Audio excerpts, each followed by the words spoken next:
So the topic I want to talk about today is MAC decks, Meta-Associative card decks.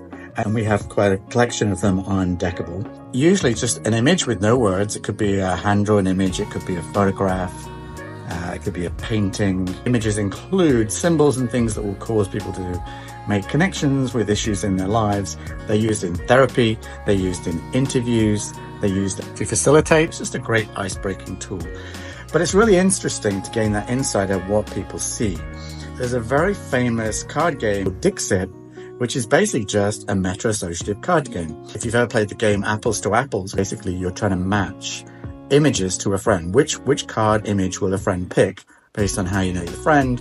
And conversations ensue because you learn what people see in the image and what they thought about you that connected to that.